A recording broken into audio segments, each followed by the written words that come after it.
Bonjour à tous, bienvenue sur ABC Juris. Aujourd'hui, on va parler des États-Unis de Donald Trump dans le cadre de l'anglais juridique, parce qu'évidemment, les États-Unis, tout comme le Royaume-Uni, sont deux pays dont vous devez connaître les systèmes juridiques et politiques et économiques pour pouvoir aborder l'oral d'anglais sereinement. Juste un bref rappel, ce que je vous conseille, c'est de travailler dès maintenant, de travailler peu mais très régulièrement, d'identifier les thèmes d'actualité, alors notamment en lien évidemment avec les États-Unis, mais aussi avec le Royaume-Uni, de lire et d'écouter les nouvelles en anglais pour vous familiariser avec l'anglais. Encore une fois, c'est une question d'habitude, une langue, et de comprendre l'anglais. Travaillez beaucoup la compréhension orale. Vous allez retenir des choses qui vous aideront ensuite à vous exprimer en anglais, et faites l'effort dès maintenant de vous exprimer en anglais. Alors après ces rappels, on va passer aux États-Unis proprement dit. Alors je vous donne des informations générales, normalement vous les connaissez, du moins celles-ci, afin que vous voyez quels sont les points qu'il faudra travailler. Donc les États-Unis, c'est un État fédéral qui est composé de 50 États. La capitale, c'est Washington, et Washington est situé dans le district de Columbia, district qui n'est pas un État des États-Unis d'ailleurs. La Constitution date de 1789, donc elle est très ancienne, et ces 10 premiers amendements sont très connus parce qu'ils sont appelés The Bill of Rights, pardon pour les fautes d'orthographe.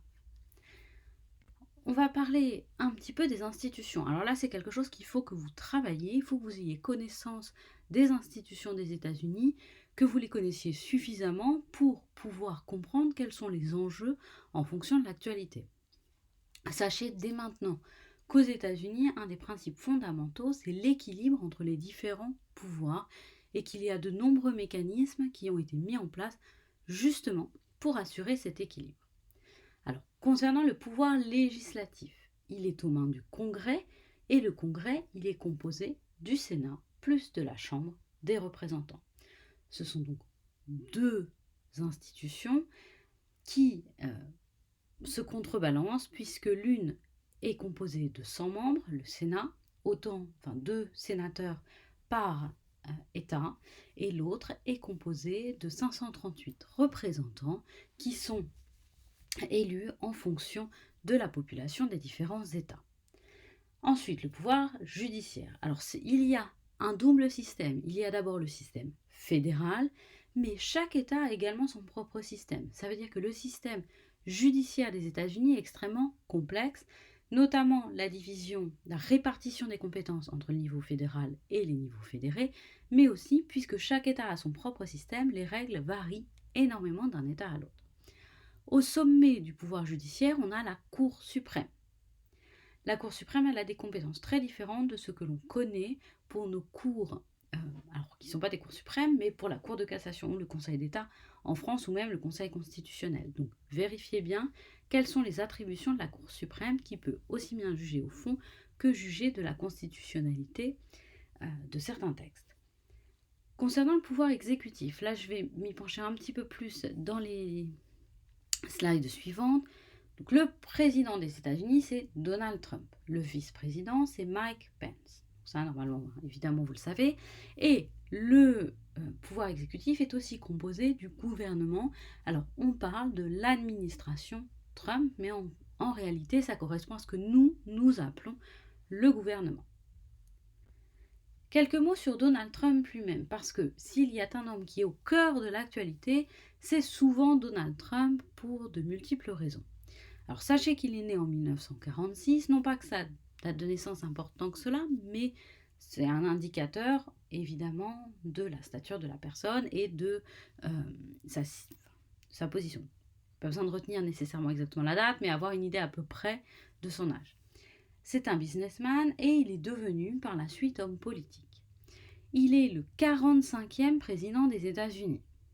Il est entré en fonction le 20 janvier 2017, donc ça ce sont des choses qu'il faut que vous connaissiez. Et il a fait l'objet d'une procédure de destitution, une impeachment procedure, qui a abouti par un acquittement le 5 février 2020.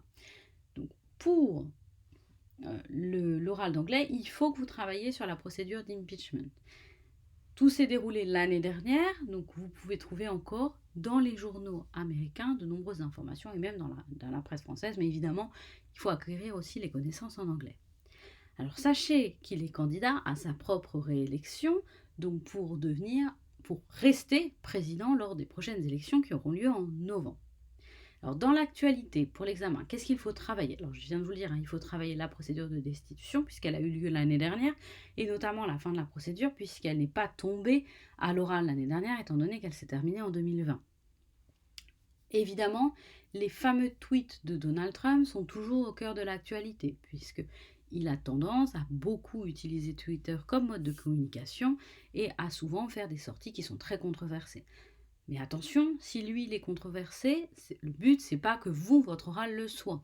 Donc restez mesuré dans vos propos et essayez d'aborder ces propos de façon à peu près juridique, ou du moins sérieuse. Il faudra regardez comment il a traité, comment il a géré le coronavirus. Il est passé de la négation de l'existence du virus, à beaucoup se moquer du virus, à considérer que pour Pâques, tout le monde serait dans les églises, à une situation un peu plus apaisée dans laquelle voilà, il semble avoir pris parfois la mesure de l'importance du virus. Et surtout l'élection présidentielle. Là, vous serez en plein cœur de l'actualité. L'élection, elle va se dérouler, je vais y revenir, en novembre.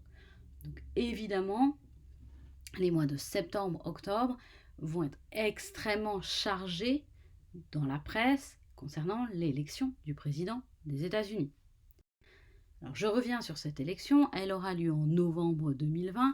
Alors il faut absolument que vous appreniez ce qu'est le système des grands électeurs, comment on vote, quelles sont les procédures. Alors tout ça, vous pouvez évidemment le trouver dans l'ouvrage que j'ai écrit de façon synthétique pour ceux, justement pour ceux qui passent le CREPA. Le but c'est pas que vous deveniez des spécialistes du système américain, mais il faut avoir les connaissances de base, surtout sur ces points-là, puisque c'est au cœur de l'actualité. Quels sont les candidats? Donc le candidat républicain, je vous l'ai dit, c'est Donald Trump, puisqu'il est candidat à sa succession, et le candidat démocrate, c'est Joe Biden. Il faut aussi que vous étudiez la campagne des primaires. Alors tous ces éléments-là, vous pouvez les trouver dans la presse américaine. Si vous regardez la presse américaine 2019-2020, vous trouverez des informations sur les systèmes de vote et sur les primaires. Les primaires, c'est fondamental aux États-Unis. C'est déjà une partie de l'élection du président. Et sachez que le prochain président prendra ses fonctions le 20 janvier 2021. Donc quelques mois après l'élection, ce qui est très différent de ce que nous connaissons en France. Quelques mots de vocabulaire. Alors là, le sujet des États-Unis est tellement vaste que j'ai pris 10 mots, mais qui sont très généraux. Donc Election Day, donc le jour des élections. Sachez que du jour des élections aux États-Unis, il y a de nombreuses élections. C'est pas juste celle du président. Il y a aussi des élections pour les législatives. Donc, Presidential Election, évidemment, c'est l'élection présidentielle. Presidential Candidate, c'est le candidat à l'élection présidentielle. On en a de différents partis et les deux principaux, je viens de vous les donner. The Congress, donc c'est le Congrès des États-Unis. The Senate, c'est le Sénat, pardon pour l'accent. The House of Representatives, c'est la deuxième chambre du Congrès, donc c'est la chambre des représentants. The Impeachment Procedure, c'est la procédure de destitution dont Donald Trump a fait l'objet. Enfin, en tout cas, c'est notamment lui qui en a fait l'objet. The Bill of Rights, alors j'ai oublié le S, ce sont les 10 premiers amendements de la Constitution des États-Unis. C'est très important parce que ces textes sont très régulièrement cités en raison des droits qu'ils contiennent. Donc je vous conseille vivement d'aller regarder même rapidement ce qu'ils contiennent. The Supreme Court, donc ça c'est la Cour suprême des États-Unis, et je vous l'avais dit tout au début, les États-Unis sont un État fédéral, the federal state. Alors, je vous avais dit que je vous donnerais des conseils pratiques, je reprends ce que je vous ai déjà dit dans les vidéos précédentes. Je vous conseille vraiment de regarder les grands titres de la presse tous les 2-3 jours, de lire une fois par semaine un article en anglais et de le résumer avec vos propres mots, pour vous habituer à travailler votre anglais et de lire un paragraphe de cet article à voix haute. Je vous l'ai dit, je vous le redis, je vous le re-redis, c'est fondamental de travailler un peu et régulièrement. Plutôt que de travailler 4 heures la veille de l'examen, je vous conseille de travailler 4 heures sur les 4 mois précédant l'examen en fractionnant ce temps de travail. Essayez de passer 10-15 minutes par semaine à faire de l'anglais. C'est pas énorme, mais ça vous fera gagner un temps fou lors de la préparation de l'examen au mois d'octobre. Bon courage pour vos révisions et notamment pour la révision des écrits qui, je le sais, vous occupe presque à plein temps pour beaucoup d'entre vous, autant que possible. Je vous retrouve très bientôt pour des vidéos d'anglais juridique. N'hésitez pas à vous abonner à ma chaîne et à me contacter s'il y a des sujets que vous souhaiteriez que je traite. Vous pouvez le faire à fanny@abctmis.com.